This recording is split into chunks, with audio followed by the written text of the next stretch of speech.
step number one, picking your campsite. So people probably understand that if there's an area that's full of bear shit, it has tons of claw marks in the trees and logs torn apart and bear prints all over the place, that's probably not an ideal place. Episode 1102, Stephan Kesting, Life and Death in the Subarctic. You're listening to the Adventure Sports Podcast. We talk with adventurers from around the globe to bring you the inspiration and motivation you need to get started in the outdoors or to keep you moving if you're already there. Now here's your host, Curt Linville. Hey friends, this episode really speaks to me. It has all the elements of an amazing wilderness adventure. It has wild animals, it has solitude, it has length of time. We're talking about 6 weeks. It has the distance, 1,000 miles. It has the sport, paddling a hybrid canoe in the subarctic. All of these things come together to form just a great example of what true adventure is really about. So I'm excited. You'll love this show today. And if you do enjoy this show today, do one thing for us, please. Share it with a friend. Just say, hey, you should hear the episode on the Adventure Sports Podcast today so that they can hear it too. So put on your life jacket. Here we go. Hi, friends. Welcome to the Adventure Sports Podcast. So, funny thing, I had heard about this guy who did a long canoe trip in the subarctic in Canada, and I was in the need for a really good armchair adventure book. And so I ordered his book, and I read it cover to cover in about a week or something. I very much enjoyed it. And then, lo and behold, he's available to be on the Adventure Sports Podcast. So Stephan Kesting has agreed to come on and tell us about his amazing canoeing adventure and about his book. The book is called Perseverance, Life and Death in the Subarctic. But I want to add something else in here, Stephan. I think that your whole life, based on what I read in this book, has been a series of adventures and challenges. And I think that sometimes people forget that life itself is the biggest adventure. I would definitely agree. I mean, so some of my adventures have been fairly spectacular, but really everybody, if you look at it, has challenges, and everybody has to struggle to overcome them, and everybody has a dark night of the soul somewhere, or weekly in some cases. And so, sometimes people go and create ones that are more dramatic, or in the current day and age, better documented on Instagram. There's Right. Tons of people doing amazing things that we've never heard of. Yes, I was traveling around the area between the boreal forest, the tree line, and then the open tundra, and in all three areas. And yeah, I wrote a book, but you know who didn't write a book? The native people who were living there 1,000 years ago, 2,000 years ago, 5,000 years ago, and they were having adventures too. And there's so many things that we do in a day-to-day thing. I was just thinking about this the other day, that are dangerous that we don't write about. We don't. I don't tell you, man, to get home for this interview, I had to drive through traffic, and there were giant 2,000-pound or 5,000-pound blocks of metal traveling at 50 miles an hour, inches away from my head, ready to kill me if I screwed up. Yeah. But, we just normalize some things, and other things get put on this weird pedestal. That's very, very true. I think when something is out of the ordinary, then it impacts our memories and our life experience in a way that obviously the everyday routines don't. But every day is an adventure. And there's something about that mindset, Stephan, that I like, realizing that every day is an opportunity for new, amazing experiences. And sometimes we just have to open our eyes to see them. Yeah. Yeah, and it's sometimes we have to create them, and sometimes they just come along, and sometimes it's a combination of both. So, there is something about taking a step outside of the regular world that brings some things into focus just wonderfully, and also creates time, I think, to for reflection, and in some cases for reflection and for processing things at a deeper level that you may just not have time to do on a day-to-day basis when you're running around from, I don't know, picking the kids up from soccer, going shopping, paying bills, oh yeah, going to work and dealing with Fred, the client, who's losing his mind because his shipment of grapple grommets is 2 weeks late. Right. Yeah, that time apart, it is. For example, in the spring, my wife and I went and did the Camino de Santiago. So it's that pilgrimage trail that leads through Spain down to Santiago. It's my second time on it. It's not going to be my last. And you meet many, many, many different people on the trail. Most of them are traveling alone or in small groups. And sometimes people travel alone for a day and then they go with somebody for a day and they have these, it's like a river delta because people diverge and then they meet again and they share stories. But the thing that sort of unites everybody there is wanting to take time out from the world. Some people are there to, figure out what their next job is. A shocking number of them have just been through a breakup and are trying to overcome that. Some people are mourning the death of a child. And I think that's one reason obviously one reason for adventure, as in adventure sports, is for the thrill and the excitement. Like that's just, we're human. Most of us like that rush of adrenaline and dopamine. But especially on longer term adventures or longer scale adventures, there often is a lot of time for reflection and introspection and time for processing whatever it is that you want to process. So that's kind of something that is very much part of adventure, but might not be apparent at first glance. Yes, I agree. I've visited with backpackers especially about the idea of being for an extended period of time away from the modern society, essentially getting away from the electronics, getting away from the creature comforts, getting away from all the things that distract us and cocoon us every day of our lives. And the question that I often ask is, how long does it take for you to reset your meter to the rhythm of the forest, to the rhythm of nature, and to begin to feel like you're a part of that time scale? Yeah. I would say, in general, it's about 5 to 7 days. So roughly a week, maybe a little bit faster. That's not to say that shorter trips don't have any value. Of course they do. But for that to reach that stage where it's perfectly normal to wake up in a tent and perfectly normal to paddle or hike all day and cook your meals over a fire and then pitch your tent again and sleep for the night, for that to start feeling normal takes about I'll say a week, just under a week maybe.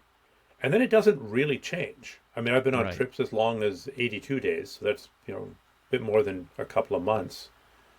And although by the end I was ready to see my loved ones again, the feeling that this is normal didn't change, right? So I kind of reached this new level. And again, to go back to the native people, that's how many of, especially the nomadic peoples, lived all the time. So it is a state that we're accustomed to. Your ancestors did it.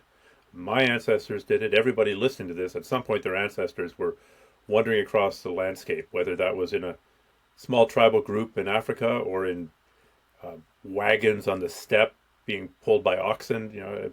At some point we were all nomadic. That's true. And it's fun to reach into those roots. And I don't look at it all, but I'm Cherokee and Choctaw, in addition to German and Irish and all the other things. But I have always enjoyed the idea of knowing that the Native American side of me offers a heritage that I always found compelling and rich, and I'm very, very curious about learning more about it. I really am. But it's true that if we go far enough back, we've all lived closer to nature. Our ancestors did. But those benefits are still here for us today. We mentioned that life can be the greatest adventure, but I'd like to point out something that I think helps life along so much, and that's having the big goal, something to look forward to dream about, to plan for. And one travel writer corrected me and said, no, you need two. You need the next one and the one after that. Because when you finish the big one, you don't want to have a vacuum in your soul. You need to know that there's a queue of great adventures ahead of you. And I know that this trip, and I'm going to hold up your book here, Stephan. This book, Perseverance, doing this trip was a goal of yours for many, many years before you actually got to do it. And you came to a point in your life where you didn't know if it would even be a possibility. Will you share that story with us? Sure. So the bigger picture is in my 20s, that age when people generally have more time than money. I came into a very small inheritance, nothing life-changing, but it could change for a couple of years. And so I spent a couple of years trying to stretch that out, and most of it was centered around the wilderness. I guided in the wilderness, so guiding makes you almost no money, but it feeds you for the summer. I did long canoe trips. Any excuse I could to get north, I took. I did my master's research up north in Northwest Territories. I worked as a biological consultant. And in that time, I was reading about other things in the north. And one area that really interested me was this area known as the Land of Little Sticks. It's basically, if you think of North American geography, Hudson Bay is that big dip that comes down into the top of the continent. Right. Off to, if you're looking at a map, to the left side of it, just to the west of it, is Nunavut. And Nunavut is the most remote and underpopulated and difficult terrain of all the provinces and territories in Canada. And so that it really is incredibly remote, but it's been written about for hundreds of years. Samuel Hearne traveled through there in the 1700s. J.B. Terrell traveled through there in the 1800s. People traveled through there in the early 1900s when there were still lots of native people living out on the land, living semi-traditionally. And they wrote about it. And it's kind of always been an interest of mine. And I had done trips that kind of sort of took you along the edge of that terrain. Like the Seal River in northern Manitoba. It's a pretty remote river. It just takes you out onto the tundra right at the very end. So you just get a little whiff of it. And then you hit Hudson Bay. And so I'd always thought about this area, and I had this map. I should have dug it out. It's a map of all the lakes and rivers there, and I had that mounted on the wall, often as wallpaper or a piece of art. And so one day I'm going to get up there, and then as time went on, I got the full 1 to 250,000 topo maps, and then the 1 to 50,000 topo maps, and as I'd be walking from carrying a baby, carrying a baby up and down. It's like, I can't go do this trip when I have a baby. My then wife needed help, and I felt, we can talk about risk and the ethics of taking risk when you have children, because that changes it considerably. But now's not the right time. I can't say, hey, everyone, I'm disappearing for 2 months. Right. But I had those maps on the wall. And that's, I kind of lived vicariously through there. And one day I'll be able to get back to it. Normally, if you have a big goal, you should take action on it right away, right? In general, success favors those who take big, massive action. But that doesn't always work. Yeah, the timing is not always right. No. And then finally my kids got old enough, and then I went through a divorce. And then I got over that, and then turned out I had polycystic kidney disease, which is a disease where your kidneys gradually shut down. They get bigger and bigger and bigger, but ironically, as they get bigger, your kidney function goes down, down, down. Oh boy. And so that really is, I've dealt a fair amount with death, both in my family. I've had a couple of younger brothers die. I've watched my mother die. I've watched my grandmother die. I work as a firefighter, so I've been to lots and lots of deaths and been there for many people's last moments. And that's one thing, but to be dealing with mortality at in your 40s, that's another thing, right? That's a whole nother journey. And I'm not the only person to go through it. Right. But with the first time it happens to you, it's a bit of a shock. Sure.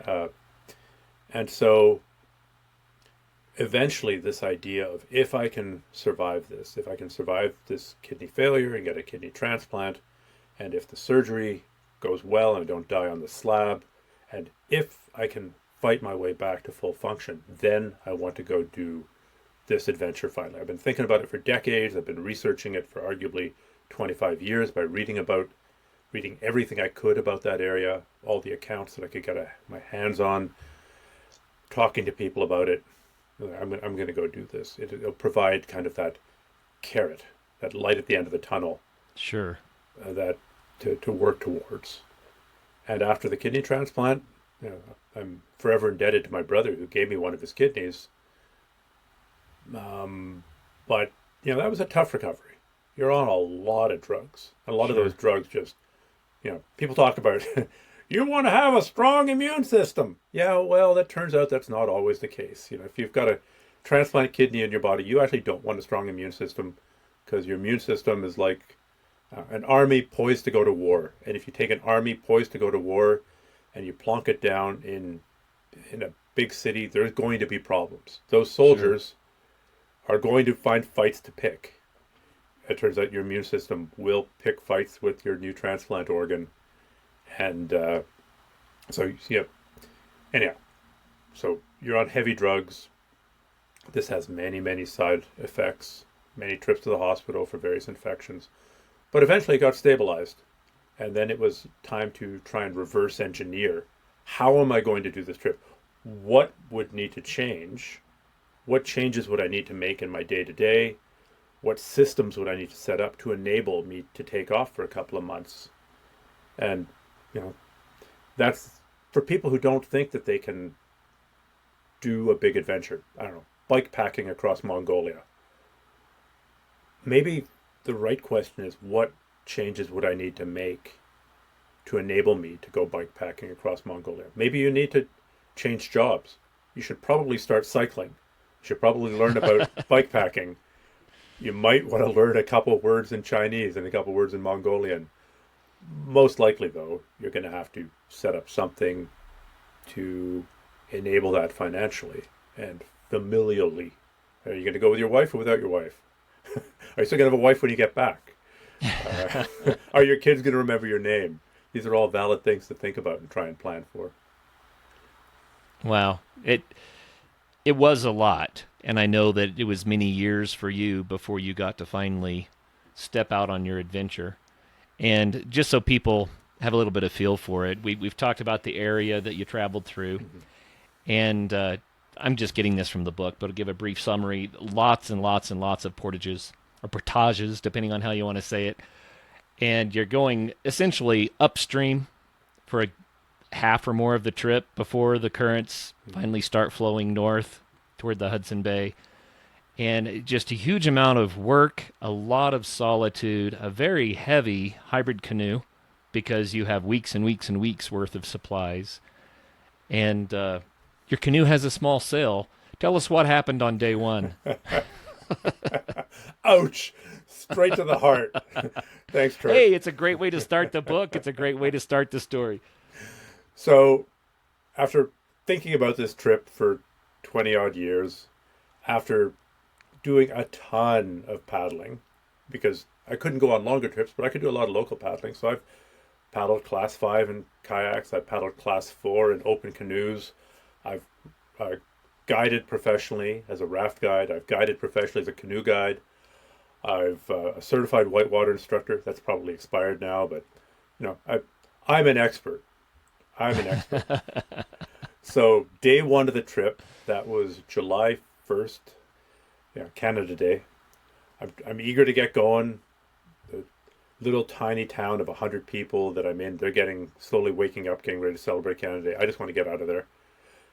Loading up my boat, and as you said, it's very heavy. It's not that the boat is heavy, it's that I'm carrying 50 days of food, and very roughly a day of food is sort of between 4 and 5 pounds, depending how many calories you plan on burning. So somewhere between 200 and 250 pounds of food, plus all your other gear. And I'm just throwing it in the boat, and I'm in a rush. How many disaster stories start with, I was in a rush? And so the food was upright and not laying flat on the bottom of the boat. It seems like a small detail, but what that does is it raises your center of gravity. So I started paddling. It's going well. It's kind of a windy day, gusty, but the wind's at my back, so that's helping. Like, I'm going to try this sail. I'd done some canoe sailing before. Pop my sail up. It's not a full sail, but it's enough to augment your paddling. Help, give you another couple kilometers an hour, which is good. Yeah. And now I'm making good time. I'm going about 8 kilometers an hour. That's a pretty decent pace. That's a clip. That's a clip. And I'm starting to get arrogant. Yeah, this is in the bag. And so I put down my paddle at some point to check the map, because the Canadian Shield topography is really complex. Like, in most of the US, rivers kind of run in one direction. And if I put you on a river and I'll say, meet me 100 miles downriver, the navigation isn't going to be too tricky. Right. But in the Canadian Shield, rivers don't make any sense. It's basically terrain that's been scrubbed flat has all the soil removed by the glaciers, call it 8,000 or 10,000 years ago, leaving behind this bare rock that forms these divots. And this rock isn't shaped by any forces of water. It's been shaped by forces of ice and deposition. And so the rivers are difficult to navigate, is my point. It's a long way of saying it. It's like a spider web or a labyrinth. Yeah. And the rivers, you can't always see the current, and sometimes the current's very strong. And so I'm looking down at my map to try to figure out where to go. And the wind, which was gusty, changed direction and hit the sail. So in the first couple of hours, the boat begins to tip over. And I try to right it, but I don't have my paddle, so I can't do a bracing stroke. I try and use my body tilt to keep it upright, but the wind has got it and it's going over. And no keel. No keel. Not like a sailboat. And there's a last-ditch maneuver that has saved my ass once before, which is jumping out of the boat, which is super dangerous, because if you jump out of the boat and the boat stays upright with a sail, now it's gone. Uh-oh. Yeah. So I jumped out of the boat and kept my hand on it, but it was too late. The whole thing was in the water. So 2 hours into the trip, I'm in the middle of a large cold lake. I haven't seen anybody for a couple of hours. It's raining. So anybody who would be out there in a motorboat, then it was close to a native village. They're probably not out today. And there were a whole lot of 4-letter words said in the next few minutes, partially out of frustration, partially out of embarrassment, because I'm supposed to be this expert. That's why I started by talking about I'm an expert. Well, yeah. So it took a while to figure that out. It took about an hour to figure out how to get that mess to shore. It's a yard sail of packs going everywhere, boat going everywhere. It took a couple of days to dry it out, but it took weeks to regain the confidence. Because if you have that significant a setback and you're just at the beginning of a trip and you're still in the civilized area, what would that worst case scenario, if I'd had to abandon everything and swim for shore, it would have taken a day or two of hiking to get to a road. Yeah. But there's a way out. That's not going to happen when you're in deepest, darkest Nunavut. I didn't see anybody at all for the last 26 days of the trip. So you are isolated. You're on your own. Yeah. If something goes wrong there, attempting to recover from that is so much more difficult. And it really does get you questioning, should I be doing this? Is this idiotic? Am I taking an unacceptable level of risk? And the mantra of the trip became no more mistakes. I just can't make any more mistakes. As it turns out, I did make a few more mistakes, but they were all recoverable from, and they were probably smaller and less frequent than they would have been if I'd had this no more mistakes mentality. So sort of the godfather of Canadian canoeing is a guy called Bill Mason. And he wrote Path of the Paddle and Song of the Paddle and was an environmentalist. And his paddling books were kind of Trojan horses, trying to suck people into. Yeah, they would teach you how to go straight, how to turn left, how to turn right, how to run whitewater. All very important stuff. But really it was a Trojan horse to inculcate the love of the wilderness. And he was one of the first people to talk about going alone and saying, yes, you can go alone. Because before it was received wisdom, never go into the woods alone. And that's sort of true, but it's also sort of not. And he talked about how much more careful are you going to be when you're splitting some wood with an axe, when you're the only person there.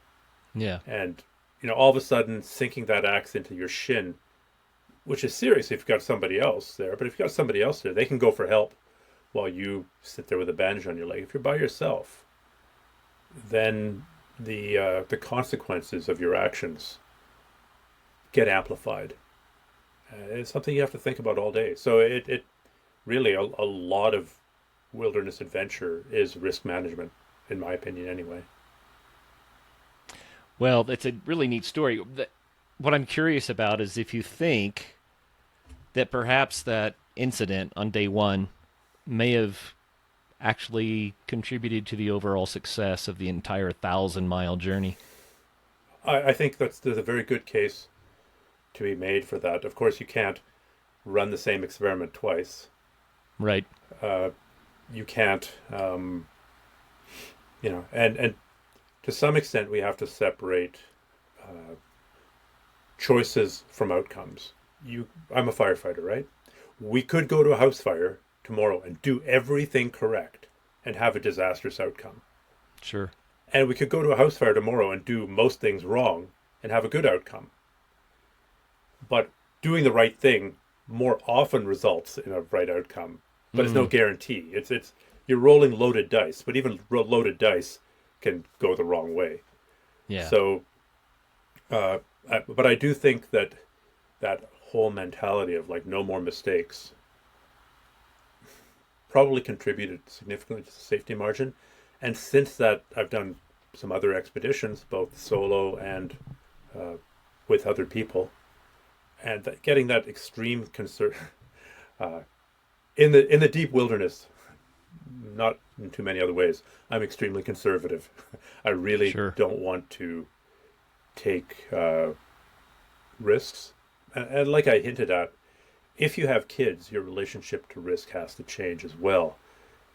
It's one thing if you die in your early 20s and you don't have kids. Yes, your parents will be extremely sad. But by and large, the consequences of your actions falling mostly on your own shoulders. If you're a 20-year-old free climber and you fall off of El Capitan, yeah, you're going to traumatize some people, but most of that consequences fell on, you fell into the consequences at the bottom of the cliff. Yes, your parents and friends might be devastated. That is true. But sort of the ripple effects of your actions become amplified when you have children, because now you're putting a parent-sized hole into their lives. Oh, yeah. So, and then interestingly, when you get old, if I decide to do something really crazy when I'm 80 years old, I want to snowshoe across Antarctica, and I disappear into a crevasse in Antarctica when I'm 80 years old, I'm going to argue that's not a tragedy at all. That's just a really cool ending to a life. And I think certainly if my dad, not that he's in any condition to do so, died trying to snowshoe across Antarctica, I'd be sad. But at the same time, he would have my respect for, I guess, going out on his own terms. It's just, I'm not trying to minimize it. No. But I'm saying that if you accept the fact that you should not try to cause harm in other people's lives, yes, then, which is a pretty good guiding principle, I think, then, or at least minimize the harm that you do in other people's lives, then you do have to consider that in when you're doing remote and difficult adventures. My wife and I have spoken at length about what you mentioned earlier and what you just encapsulated very articulately. And that is the ethics of doing the high risk endeavors when you have a young family, right? When you have a spouse, and your life circumstances. I think that they must, on some level, inform your priorities, or else something's messed up. Yeah. And we've not talked about this much on the Adventure Sports Podcast. We've interviewed hundreds and hundreds and hundreds of people who have survived major risks and challenges. And, I applaud them for their bravery and for their skill and for their positive outcomes. But I think it's important to mention the ethics of are we adhering to the true priorities that we need for our lives? And there's something to be said as well for living a life well lived, and living a life in a way that produces the best version of yourself so that you can be the better person for those that you love and you care for around you. But there's definitely a balance there, Stephan. I think maybe I've related this before, but I got into a Class 4 flooded kayak run on a small stream that was full of obstacles and strainers and mess, and we had scouted it before, but we didn't even have any trip reports or guidebooks to go off of. This is just a crazy little stream. And I took a very bad swim, got bruised up, lost my gear, whole 9 yards. But I did make it to the bank, and I remember at that point, the only thing I could think about at the time, we had 2 children, and they were very young, maybe 3 and 1. And that's when I made the decision. That was not a risk I was willing to take until they were old enough. And so I realized that I had misplaced my priorities, and I had crossed a line personally by taking a risk that was bigger than I was prepared for, that could have had a very sad and difficult outcome for my young family. So anyway, those are the sorts of things we need to think about. But you came to a point in your life where you said, hey, this is the time. It's the time to do this dream. Part of that was that my kids were old enough. They were, I want to say, 12 and 15 at that point. So even the ethics of disappearing for a couple of months. Yeah. There's some negative effect on young kids. By the time they're 12 and 15, they're not going to forget who you are while you're gone. Okay, so that, right. Hopefully. And part of my thinking around my, fantasizing is the wrong word, but imagining my father snowshoeing across Antarctica in his 80s and then disappearing comes from listening. I was in my office here. I was listening to my boy who was then 19, play a video game, Fortnite or something, with his friends. And it's a social activity for them, right? So he's on his headphone, they're chatting while they're talking crap to each other about how they're, much better at Fortnite than the other guy. And he's, so my dad's going off on an expedition. There's bears. Oh, there's lots of bears. Yeah, I'd be sad if you got eaten by a bear, but, don't get me wrong, I'd be sad, but it'd be kind of cool, too. Like, okay. So, the passage of time helps. And then, of course, a lot of risk is mitigatable, right? Sure. You could have perhaps said, I don't mind pushing myself on the river, but this is the presence of sweepers and debris and junk in a river. It doesn't make the rapids any easier or harder, but it makes the consequences of screwing up with them tenfold more difficult, right? You can eddy out behind a tree stump, no problem, just like a rock. It's just an obstacle. But if you go swimming, now you're swimming through the roots and the branches. I'm sure there are examples where that's not true, but and then how do you mitigate it, right? Do you paddle? Do you do difficult whitewater alone? It's probably more dangerous, although I know I've paddled with people where it was definitely more dangerous to go with them than go alone. Oh, yeah. Choose your adventure buddies carefully. Yeah, exactly. And it's not just a matter of them being capable. It's also a matter of having people you can depend on. And the question you need to ask is really, I think it's twofold. Well, there's a lot more than that. I mean, do I want to spend that type of time with this person? I mean, that matters too. Yeah. But there's also the idea of what would happen in the emergency. I mean, I had one adventure buddy that I knew would die trying to save me. And I respected that, but I thought, then we both die. Because that was just kind of his modus operandi. And then I had another adventure buddy who I knew would live while saving me. You know, and those sorts of considerations do matter when you do high consequence adventures, you know, for sure. And if someone is under-skilled or doesn't always make the right decisions, then they're going to endanger you and the whole trip. And saving them can be life-threatening. Something like a third of all river drownings occur for rescuers. People trying to rescue somebody else. So that's a very sobering statistic when you think of it. I mean, that rescuer is a pretty broad term there. Rescuer could mean another fisherman who also jumps into the river while wearing his waders to pull his buddy out. Okay, so that, you know, not a trained rescuer, but even trained rescuers, man, rescuing somebody in whitewater is dangerous. And you, okay,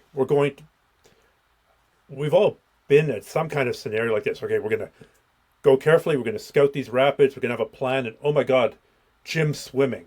Now we're just going to chase Jim. Forget about scouting the rapid. I'm just going down river, trying to cover Jim's $300 carbon fiber paddle because Jim will want that paddle back. Right. I'm now taking stupid risks in a river that I may not know, running it essentially solo, fixated on this stupid paddle that's going down river. So really you can mitigate risks a couple of different ways. You can mitigate them by having other people with you who know what they're doing. That generally makes things safer, but not always, as you point out. You can have gear. Sometimes gear really does make the difference. Swim a difficult rapid in a dry suit versus your jeans and t-shirt. Right. With and without a life jacket.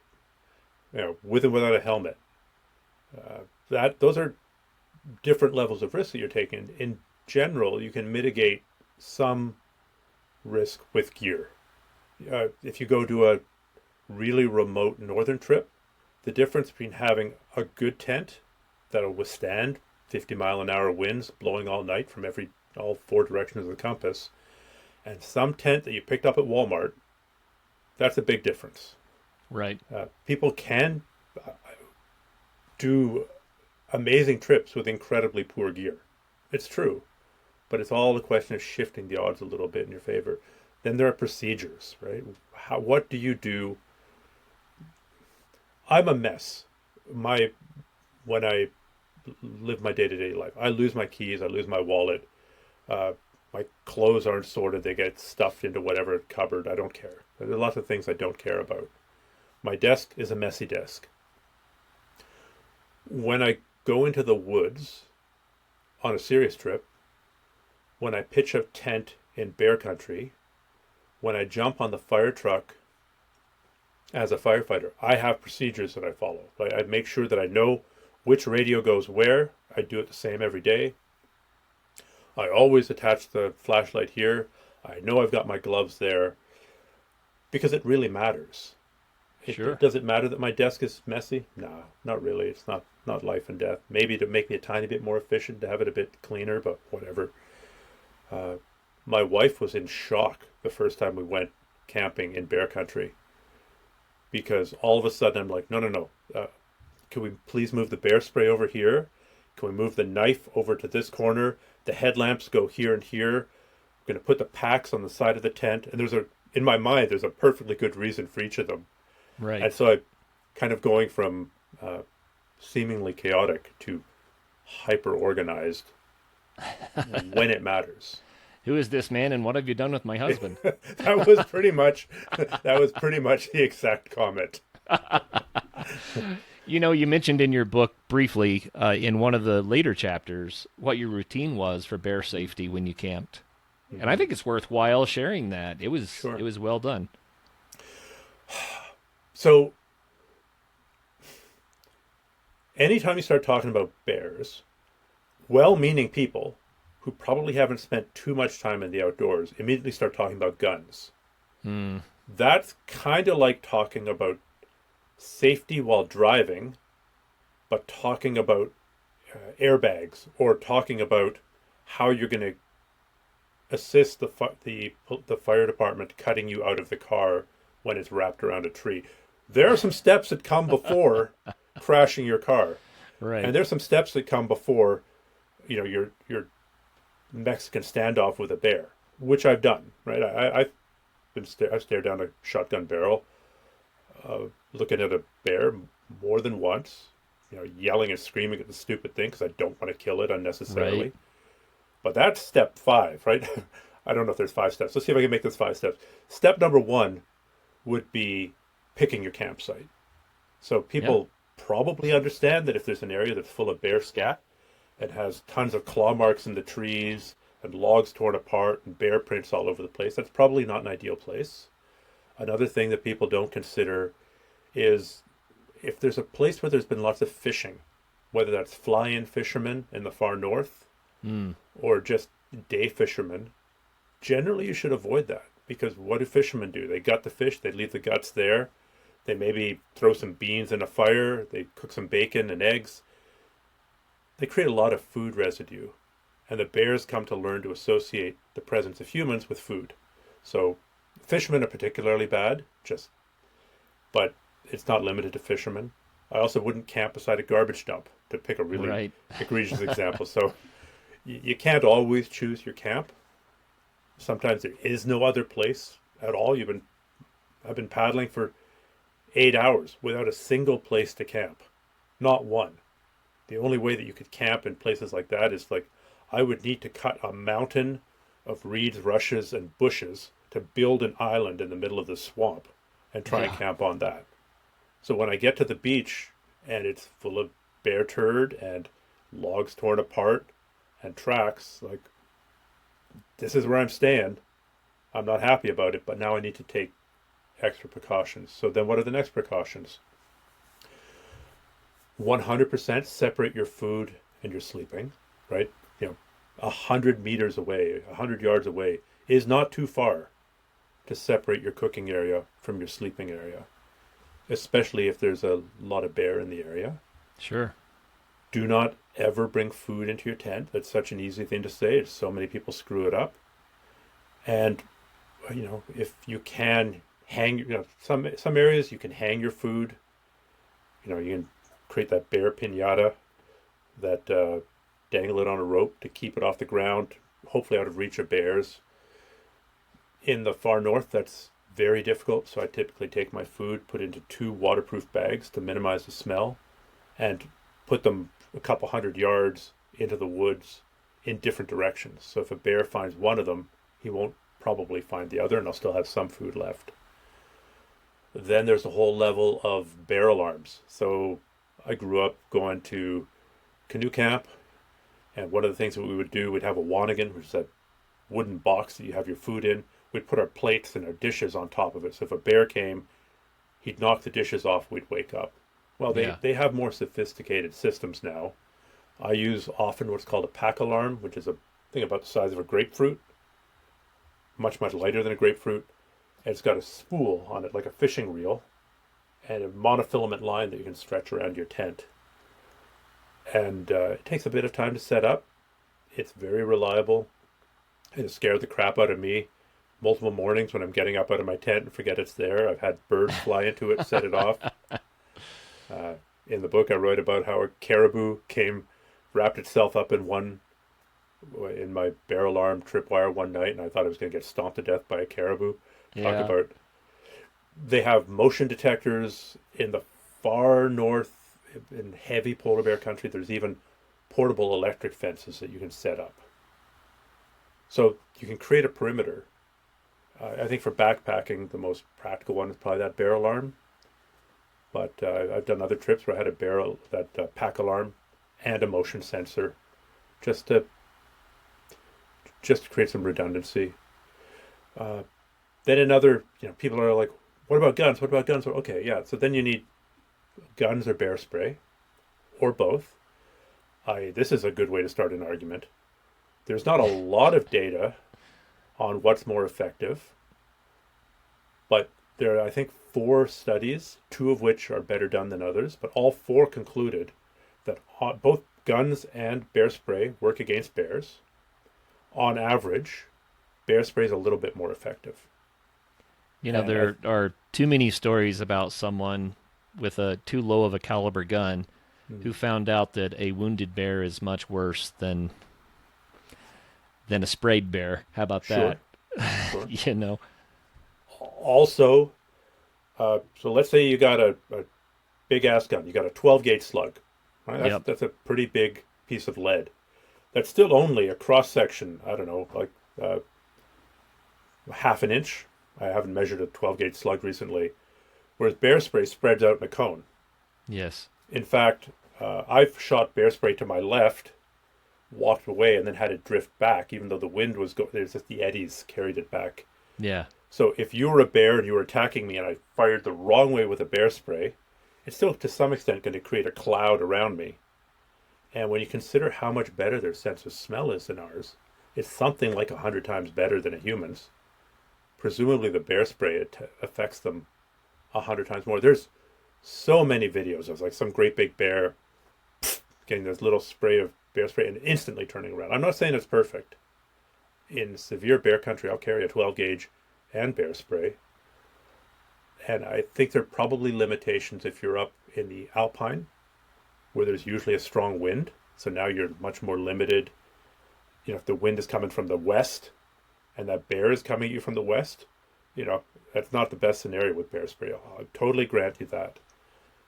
I also think that a lot of people with guns overestimate their shooting ability under pressure and really don't have any idea how fast a charging bear can move. And what are you going? You see a bear at 300 yards, you're going to shoot it? Of course not, unless there's some kind of, I don't know. I will pass judgment on people who shoot bears in self-defense at 300 yards. You have to say what self-defense you said. Yeah, exactly. The one thing that I have also heard many accounts of is a bear bluff charging. Yep. And if you shoot a bear because it bluff charge you, well, that's a dead bear. Yeah. And if you use bear spray, or a wounded bear that dies horribly days later. Yeah.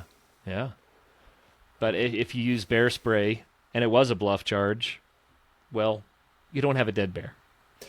And you've taught it to avoid humans because really Yes. bad things happen when it comes in touch with humans. I mean, you can also use a firearm. I mean, I've never had to shoot a bear. I've used a gun to make noise to drive them away many times. So they're also this big handy noisemaker. Yeah. And in Churchill, Manitoba, the polar bear capital of the world, what a lot of people do there is they'll take typically a 12 gauge is the weapon of choice, but they'll shoot the ground in front of the bear to like spray the gravel and sand up into its face. So if you know what you're doing, you can use a gun non-lethally. I also carry rubber slugs and rubber buckshot with me. I don't load it in there first. If the situation's controlled, I don't know.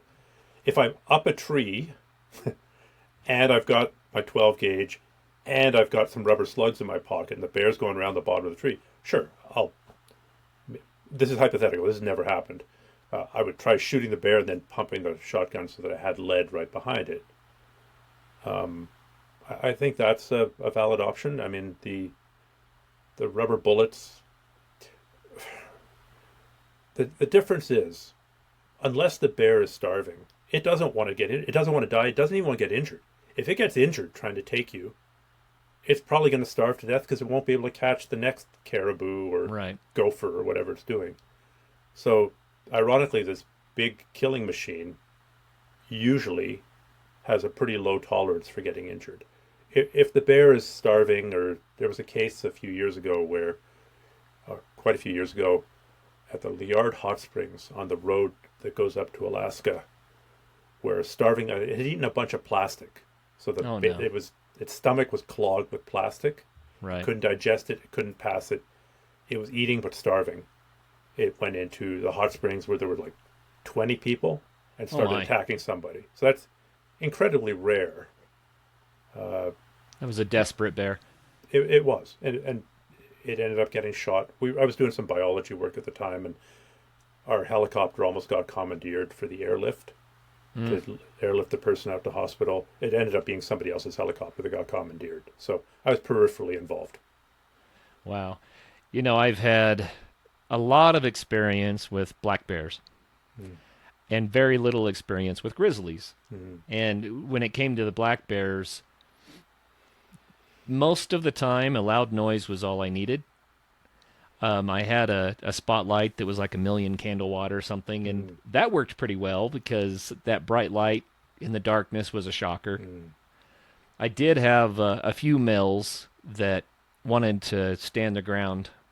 They'd snort and stomp and stand up and yell at you, and and I've had to resort to throwing sticks, and but I've always won that standoff without bear spray or a gun. But that was not a grizzly. That was not a polar bear. And so I know that that's a totally different... And black bears have injured people as well. So, for sure.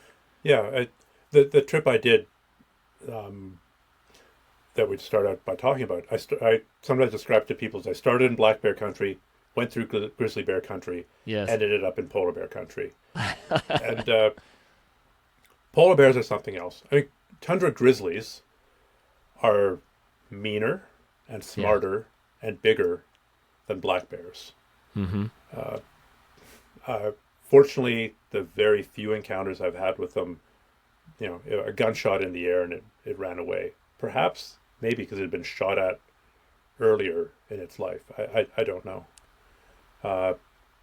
Polar bears are a different animal. They are, for one thing, they're 100% carnivorous.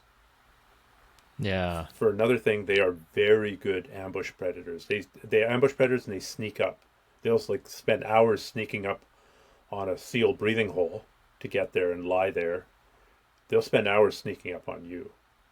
So, yeah, my pucker factor does go up significantly. Fortunately, they're mostly an issue in that last little strip of land along the Arctic coasts or out on the ice. If you're going to the North Pole over the ice, okay, that could be an issue. On land, most of the time, they're mostly in that last, certainly in the Hudson Bay area, they don't really eat in the summer. They'll sit, in the winter, they're out on the ice. Hudson Bay's frozen over. They're out there, they're hunting mostly seals. Occasionally they'll catch a whale that's, caught in the cracks. A narwhal or whatever else drifts up in the ocean. In the summertime, when the ice melts, they go and sit on shore and wait for the ice to melt again. So they're sitting there for 150, 160, 170 days, not really eating, because they're marine mammals. And that's when you showed up. That's when you show up. Yeah, exactly. So it's not that they're opposed to eating. They'll eat. And actually, on that western shore of Hudson Bay region that I seem to end up on a lot, there's a population of bears that's figured out that if they go out to some of the rocks that are far, far out in the intertidal, and they sit on the rocks, that the beluga whales will come up to have a look. Because beluga whales are curious and friendly, and they'll come up and they jump off and they cave in the beluga's head with their paw. Oh, so you wow. have bears hunting whales kind of in the open ocean. And they'll eat a bunch, then they'll let the corpse drift off, and all the other bears will descend on that and eat that, and they'll go back out to the rock. It's a sport for them out there. They just enjoy, These are amazing, amazing animals. They're so very big too. I think people underestimate how big they really are. Yeah. A kitchen it's table hard with to teeth. tell when you've got a backdrop of a snowy hill or ice. It's hard to tell the size of the picture, of the bear.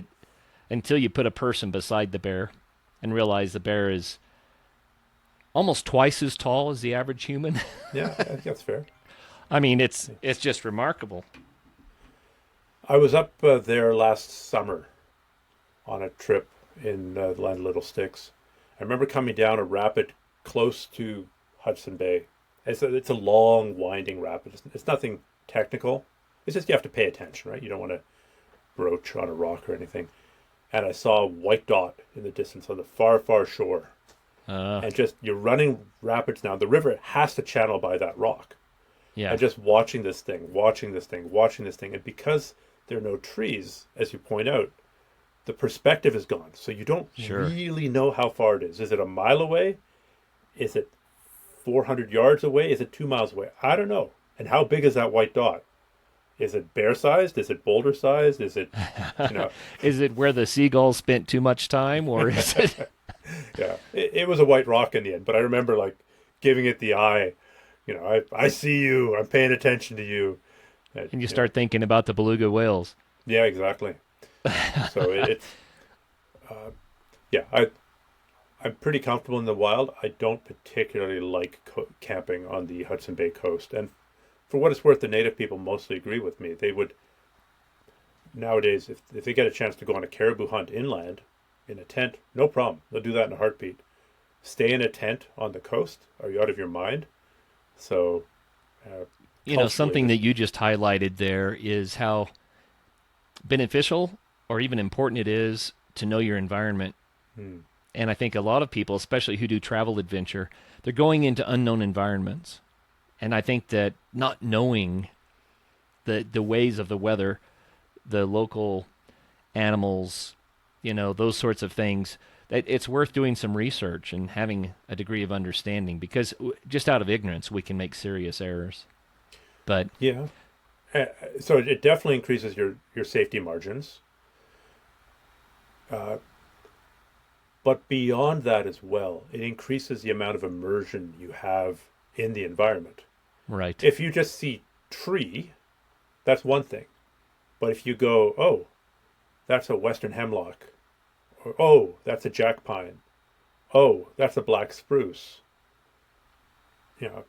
oh, that's a larch. That enriches your experience of walking through the forest or paddling along a shore.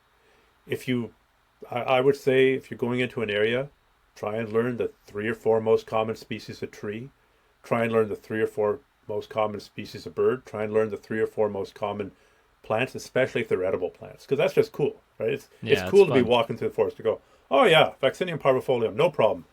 I can eat these. They're red berries, no problem. They're delicious. Kids love grazing. If you take a bunch of kids out to a blueberry patch in the woods, they'll spend a lot of time there turning their faces purple, because it's such a primal thing to be picking up food from the land and eating it. So learning some natural history, which is what we're talking about, right? Names of plants and animals, uses of plants and animals, really enriches your experience in the woods and makes you safer as well. Because if all of a sudden you say, normally this type of grass, all the other times I've seen it standing bolt upright, and here it all seems to be flat, what's happening? Oh, well, maybe there was something sleeping there not that long ago. Right. Well, Stephan, I could talk to you for hours. This is very, very fun. And we've hardly scratched the surface of your book. But I think it's more about the idea of connecting with nature and how to do it safely and how to enjoy it. But let's kind of wrap this up with a big question. When you do a big adventure like the one you wrote your book about, your book's name is Perseverance, Life and Death in the Subarctic. And that at the end of that 1,000-mile journey, lots of hard work. I mean, matter of fact, in the book, you outline how your body can begin to break down with that amount of effort over that long a period of time. Can it heal itself and recover as quickly as you are re-stressing it the next day? And, it's a big deal, but let me just hone into the question. That is, I think people generally come away changed. So what did you learn, and what was the impact to your life having done the big journey, whether it's this one or another one? Well, I learned a lot and many, many individual things. So really it becomes more a question of what are the big things that I learned. One thing that was driven home really powerfully was the fact that, yes, it was a solo trip. Yes, I was the only person pushing that canoe across the lakes, carrying it over the portages, dragging it upstream. I was the only person who was doing the navigating and the paddling, and that's tremendously liberating because everything's your fault and everything's kind of your success. Yes. But is it really only your success? For one thing, I'm not out there alone. I have a radio. Or I didn't have a radio. I had a satellite messenger through my Garmin. So, my wife was giving me weather updates. I could have used that Garmin to call a helicopter pilot or a bush plane pilot if I'd broken my leg. If I didn't die, a day or 2 or 3 later, somebody would have come to get me. And so I'm relying on, even being out there alone, I'm still relying on other people. I wouldn't be out there if it wasn't for my brother having given me a kidney. I wouldn't be out there if, in some ways, I didn't think that my kids would be able to continue on if I never came back. I was using maps. Did I create those maps? Hell no. Some cartographer that I've never met created that. I was following an ancient trade route. As we talked about, that landscape is so complicated. It looks like somebody's taken paint, blue paint, and dropped it on a green canvas from 50 feet up. That's what a map of the waters look like on the Canadian Shield. So at some point, some native person had to figure out, I'm here, I want to go there. How do I go from here to there? And they had to find that route. To find that route myself would have taken much more time. In the end, I got picked up on Hudson Bay by a couple of Inuit hunters to save me from having to do that final 40 miles or so along the Hudson Bay coast, which is really a pretty terrifying environment. So yeah, on the one hand, it is a solo adventure. On the other hand, even solo adventures aren't done entirely alone. Right. You didn't make your canoe. You didn't farm that meat that got freeze-dried to go in your food bag. You're doing this as part of a community. You're a little bit more detached from that community than you would be if you're doing a guided trip or whatever. But even alone, you're not alone. I wrote a book. Did I write that book by myself? Mostly. I didn't use AI and I didn't use ChatGPT. It wasn't available. It was towards the end, maybe. Okay. It just came out this year, so ChatGPT was around, but I didn't use it. I did have friends who helped me edit it. Yes. They significantly improved it. The Paul Kinseas, the Graham Barlows, the Eva Schuberts, those people improved it. So I wrote a book. Did I? Yeah, I kind of did the first draft and all the revisions. There's a lot of input that went in there, a lot of help that came from people, some of whom I had never met. Some of whom are people I just struck up a conversation with on the internet. I had a New York Times best-selling author reach out to me when she found out that I was writing a book and saying, hey, I appreciate some of the positions that you've taken online, often in opposition to much of I'm a big part of the jiu-jitsu community. That's the other thing that I do. Often in opposition to much of the jiu-jitsu community. And is there any way I can help you with the book? Wow. And I wrote a book with the help of a few friends. I get by with the help of my friends. What was the line from the Beatles? With a little help from my friends. I get by with a little help from my friends. Yeah, that's excellent. I guess what you're highlighting is that we really are a part of the entirety of the human race, and everything we do, on some level, is a team effort. Yeah, that's it's a weird revelation to come out of a solo trip, but came out of there pretty profoundly grateful for everyone who had gotten me to that point and gotten me through that trip. Even people I never would ever meet. Sure. There's people who are willing to help you, even if you never have to call the fire department. The fire department's still there for you. Mm-hmm. Well, thank you for writing the book. I thoroughly enjoyed it.